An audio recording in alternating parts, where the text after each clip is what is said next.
Thank you. It's good to be with you at your district conference and to once again be here in District 7505 in New Jersey. I have been to your district before at the invitation of Dave Forward, and I deeply appreciate the privilege of coming back and being with you again. I'm just sorry that in this pandemic age, everything's got to be done by Zoom rather than in person. But it is a nice occasion that brings us together at your district conference. All of us in Rotary come to membership in the organization because of a classification, an occupation, a vocation, some sort of work that we do professionally or otherwise that gives us privilege to Rotary membership. I was a very quiet, shy, humble, sweet, innocent trial lawyer out in the San Francisco Bay Area for some 50 years before I retired. And I enjoyed courtroom work very, very much. I had some interesting cases in court, one of which I'll give you just a summation. I was cross-examining a witness on the stand. What is your date of birth? July 15th. What year? Every year. How old is your son, the one living with you? Well, he's 38 or 35. I can't remember which. Well, how long has he lived with you? Oh, 45 years. What was the first thing your husband said to you when he woke up that morning? He said, "Where am I, Kathy?" And why did that upset you? My name is Susan. Now, doctor, isn't it true that when a person dies in his sleep, he doesn't know about it until the next morning? I spent all night dreaming up that question. I like to sound cerebral when I'm cross-examining physicians. I like to cross-examine doctors. I sort of feel that I'm getting even for a lot of prostate exams over the years. Do you recall the time, doctor, that you examined the body? Yes, Mr. King, the autopsy started around 8:30 p.m. And Mr. Dennington was dead at the time. No, counsel, he was sitting on the table wondering what I was doing to him. Well, now, doctor, before you performed the autopsy, did you check for a pulse? No. Did you check for blood pressure? No. Did you check for breathing? No. Well, then it's possible that the patient was alive when you began the autopsy. No. Well, how can you be so sure, doctor? Well, for one thing, his brain was sitting on my desk in a jar. But doctor, couldn't the patient have been alive anyway? Oh yes, Mr. King, it's possible that he could have been alive and practicing law somewhere. So I appreciate very much the privilege of representing my own profession as a Rotary member. And my question for you today at this conference is, who touched you? Who invited you to Rotary membership? Who introduced you to the world's oldest and most prestigious service organization? Who gave you entry to 37,000 clubs all over the world? Who gave you the friendship, companionship, fellowship, and support found in your own Rotary Club? Who introduced you to a continuing education every week through the speakers and the programs of Rotary? Who educated you in leadership skills, human relations skills, public speaking skills, social skills, which come to every active Rotarian? Who made you a better humanitarian than you otherwise would ever have been? Who provided the fun and the respite from the world's work? Who made you a better person, a better father, a better mother, a better son, a better daughter, a better professional, a better business person, a better citizen, and a better human being than you otherwise would have ever been? Who put your hand in the hand of God and you do his work on earth?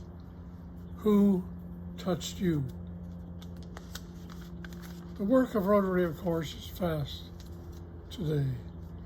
We are nearing the end of nearly half a century of work in Polio Plus.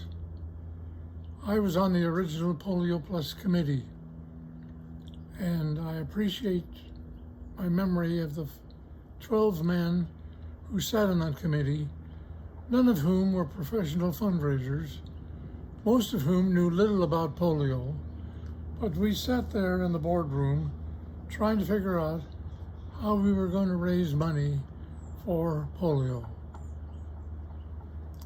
We had no idea how to do it. So we hired a professional fundraising organization in New York.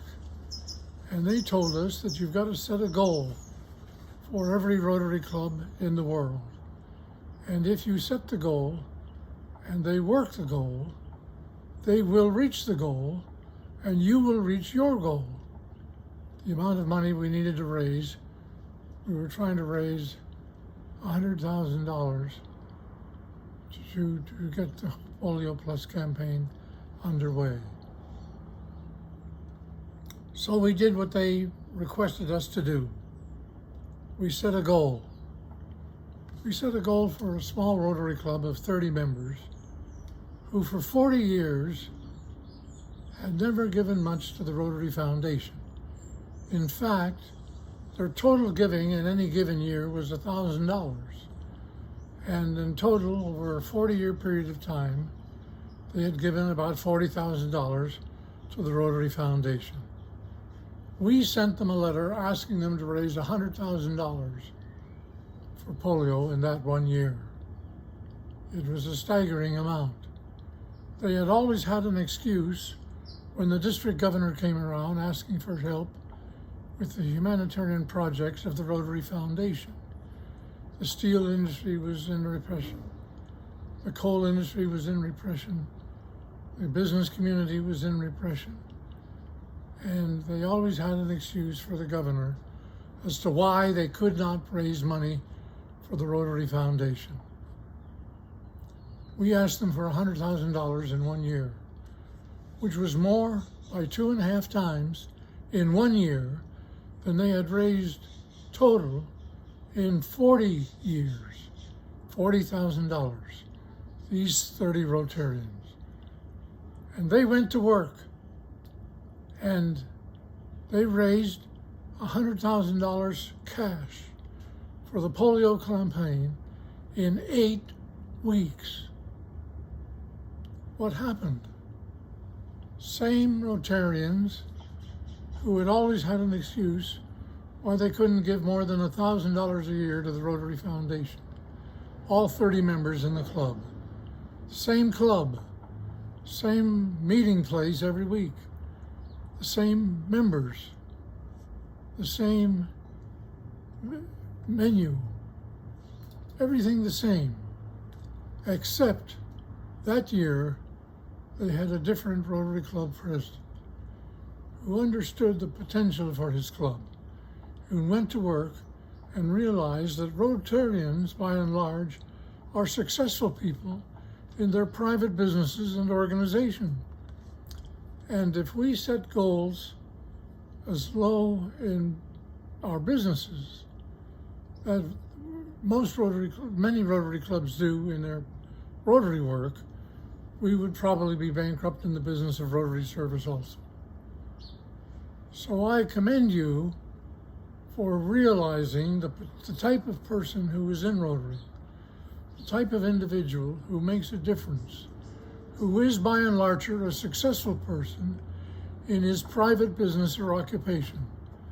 And when we bring these people to the Rotary Club, we ought to set goals that are worthy of their success, worthy of who they are, worthy of the type of member who has been invited to be part of Rotary and who touched you.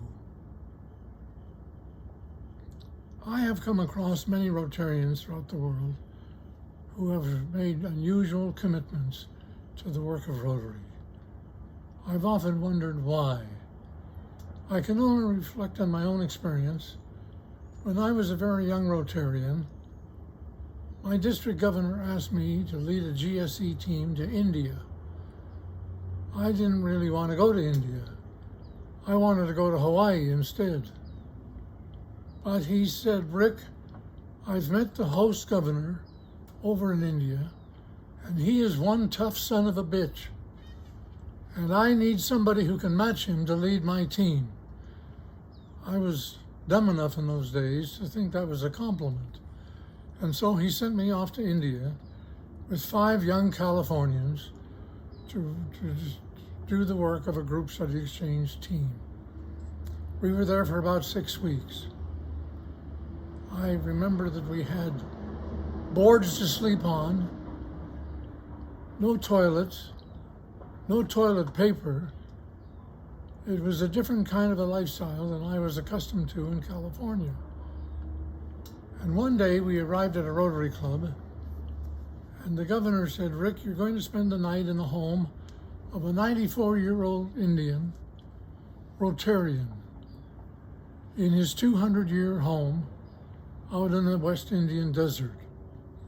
Right away I knew there'd be just a board to sleep on, no bed, no toilet, but I thought, what the heck, I'll do my duty, and off we went at midnight to this Rotarian's home. I will always remember him. He had been a Rotarian for half a century, and he'd been a journalist for the Times of India for the same half a century. And he sat down in the middle of his cement slab floor, crossed his legs, and looked up at me. And I could tell that he wanted to talk. It was now 12:30 a.m., and I was tired, and I just wanted to find my board and go to bed. But I thought I will talk to him for a while, and he began to talk. He knew them all. Lord Louis Mountbatten, Winston Churchill, Nehru, the great Mahatma Gandhi, and on about them he talked. He talked about India's attempts to formulate a democracy after centuries of despotic rule. He talked about subjects of the human spirit, life and death, health and sickness, joy and sadness, love and hate. On into the night he talked about the attributes of the human soul that make all of us human beings. Eventually, he got up off the floor and he went to the corner of his living room. He brought back a little piece of paper and he stood there in front of me, holding the paper. And he said, "Rick, this is the poem that your great poet, Robert Frost, read at the inauguration of John Kennedy." And he began to read. He was mistaken. Frost read a different poem at Kennedy's inauguration, but I didn't correct him. And I can still see him this night, a half century later, as he stood there with such dignity in his soiled white robe, a 94-year-old Hindu in his soiled white robe, as he read the words of Robert Frost. "The woods are lovely, dark and deep, but I have promises to keep, and miles to go before I sleep, miles to go before I sleep." I looked into his face and I thought to myself, how is it that here on this night, on the exact opposite side of the globe where I live, my life crossed paths with this marvelous sage? I pulled him to my chest and I loved him. With every fiber of my being, I loved him. And I remember a few years later going back to the same city of Amritsar in India. And I was telling that story of that night I spent with this old man. When there was a cry in the audience, and the man came running up on stage holding the hands of a little boy. And he said to me, "Rick, I am that man's son, and this is his grandson. We remember the night you came to our city and spent the night with my father." Who touched you? I am certain that if I were to inquire, I would find a story from each one of you, a story of commitment, a story of how Rotary has touched you, and how much we all owe to that individual who took the time and the effort and reached out to ask us to join Rotary.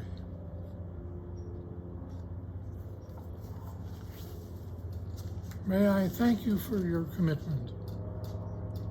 May I thank you for the work you are doing in Rotary. May I quote a past president of Rotary International, a dear friend of mine, who mounted the podium of the Rotary International Convention at the south of France in 1967. And on that occasion, Richard L. Evans of Salt Lake City extended these provocative words to the Rotarians of the world. It sometimes seems that we live as if we wondered when life was going to begin. It isn't always clear just what we're waiting for, but some of us sometimes persist in waiting so long that life slips by, finding us still waiting for something that has been going on all the time. There is no reason to doubt good intentions. But when in the world are we going to begin to live as if we understood that this is it? This is life. This is our time, our day, our generation, our one chance to do something for somebody else. This is the work, the life, in which the work of this life is to be done. This is it. Whether we are thrilled or disappointed, busy or bored, givers or takers, this is life, and it's passing, and it's all we've got. What in the world are we waiting for? Who touched you? And more importantly, perhaps, who will you touch? God bless you.